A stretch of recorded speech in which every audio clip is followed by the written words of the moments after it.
Good morning, it's James. I do hope and pray this message finds you and your loved ones peaceful, thriving, and well. Thank you for your time and thank you for your energy. I'm really excited to share with you something that's been on my heart now for a number of weeks, and I believe it's probably connected to just the environment that here in the U.S. we are presently experiencing. And this isn't probably nothing new. I want to make sure everyone knows that I'm not that naive, but it feels like just given the political environment as of late and getting close to midterms, it just feels maybe it's intensifying to a level that just feels harder than ever, right?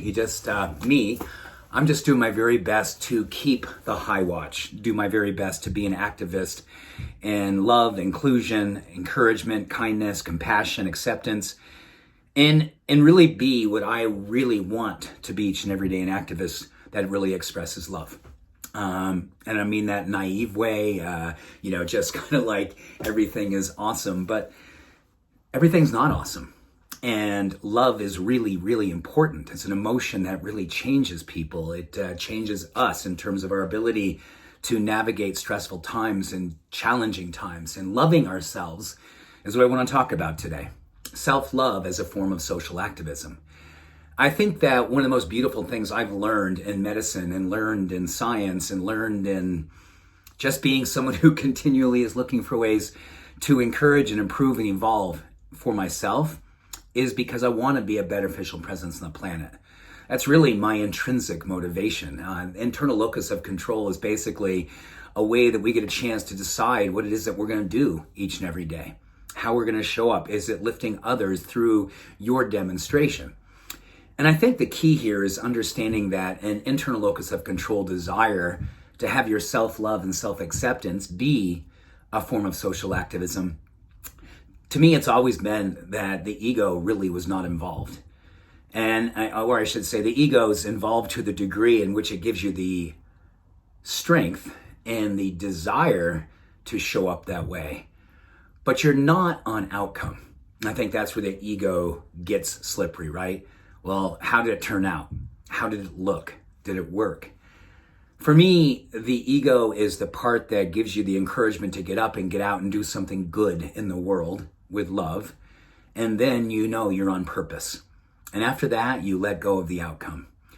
And I think today, if we were going to be activated and really, really do something with our love, understand that when people lay eyes on you coming from your heart in that way, and wanting to be a beneficial presence on the planet, wanting to show love and be a demonstration of encouragement, kindness, compassion, inclusion, and all the things that I believe right now in this environment is absolutely necessary.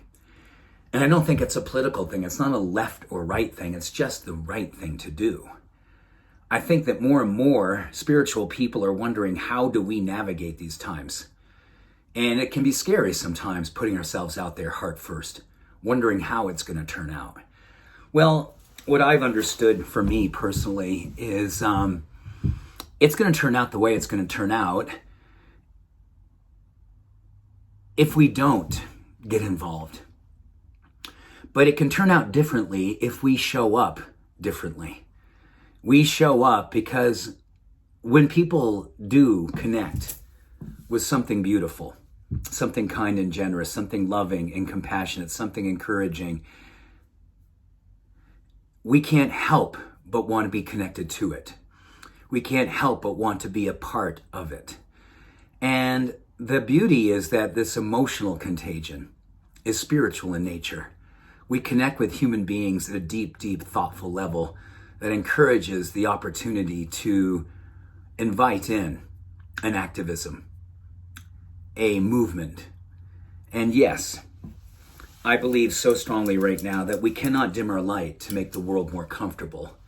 We got to be fully who we are, coming from a place of grace, coming from a place of love, coming from a place of kindness and encouragement, and understand that that is a vehicle to help others see what's possible for them too.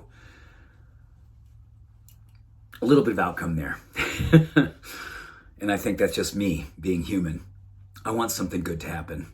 I want something loving to be expressed. I want transformation to happen. I want us to be better at being good humans and find our way through these interesting, challenging times. it's incumbent upon all of us right now.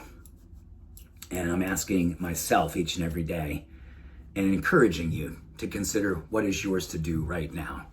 I think this community is uniquely qualified, as all people are, but maybe this one is uniquely qualified because what is it we engage with each and every day?